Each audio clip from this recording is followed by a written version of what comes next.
Lecture du livre du prophète Ézéchiel. Ézéchiel 37 du verset 1 à 14. En ces jours-là, la main du Seigneur se posa sur moi. Par son esprit, il m'emporta. Il me déposa au milieu d'une vallée. Elle était pleine d'ossements. Il me fit circuler parmi eux. Le sol de la vallée en était couvert et il en était tout à fait desséché.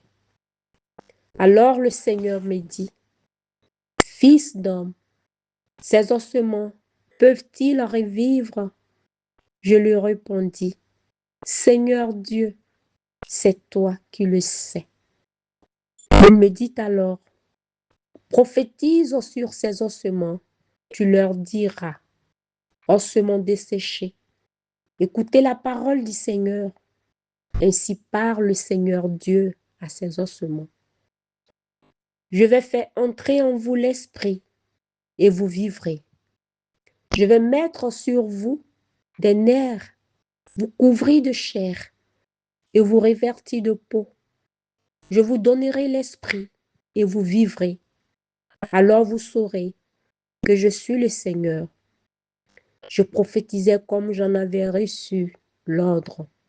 Pendant que je prophétisais, il eut un bruit, puis une violente secousse, et les ossements se rapprochèrent les unes des autres. Je vis qu'ils se couvraient de nerfs, la chair repoussait, la peau les recouvrait, mais il n'y en avait pas d'esprit en eux. Le Seigneur me dit alors, adresse une prophétie à l'esprit. Prophétise, ô fils d'homme, dis à l'esprit, ainsi parle le Seigneur Dieu. Viens des quatre vents, esprit, souffle sur ces morts et qu'ils vivent. Je prophétisais comme il m'en avait donné l'ordre. Et l'esprit entra en eux. Ils revinrent à la vie. Et ils se dressèrent sur leurs pieds. C'était une armée immense. Puis le Seigneur me dit, fils d'homme, ces ossements, c'est toute la maison d'Israël, car ils disent, nos ossements sont desséchés, notre espérance est détruite, nous sommes perdus. C'est pourquoi prophétise. Tu leur diras ainsi, par le Seigneur Dieu, je vais ouvrir vos tombeaux et je vous en ferai remonter, ô mon peuple. Et je vous ramènerai sur la terre d'Israël. Vous saurez que je suis le Seigneur. Quand j'ouvrirai vos tombeaux, je vous en ferai remonter, ô mon peuple. Je mettrai en vous mon esprit et vous vivrez.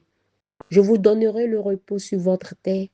Alors vous saurez que je suis le Seigneur. J'ai parlé et je le ferai. Oracle du Seigneur. Parole du Seigneur. Rendez grâce au Seigneur. Il est bon. Éternel est son amour. Ils le diront. Les rachetés du Seigneur, qu'il racheta de la main de l'oppression, qu'il rassembla de tous les pays, du nord et du midi, du levant et du couchant. Rendez grâce au Seigneur, il est bon. Éternel est son amour. Certains iraient dans le désert sur des chemins perdus, sans trouver de ville où s'établir. Ils souffraient la faim et la soif. Ils sentaient leur âme défaillir. Rendez grâce au Seigneur, il est bon.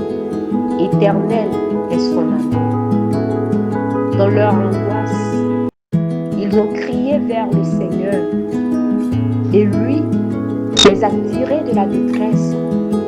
Il les conduit sur le bon chemin, les mène vers une ville où s'établir.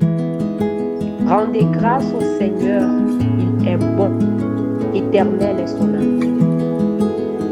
Qu'il rende grâce au Seigneur de son amour, et ses merveilles en tous les hommes, car il étanche leur soif, il comble de bien les affamés. Rendez grâce au Seigneur, il est bon. Éternel est son amour.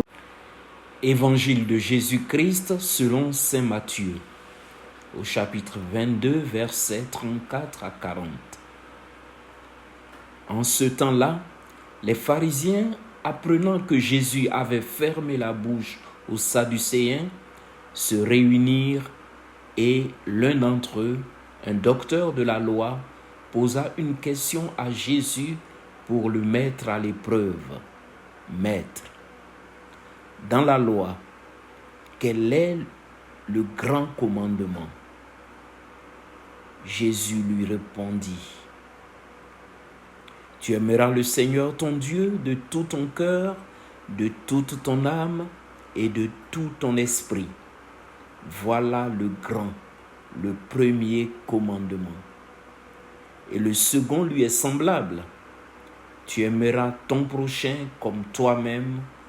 De ces deux commandements dépend toute la loi ainsi que les prophètes.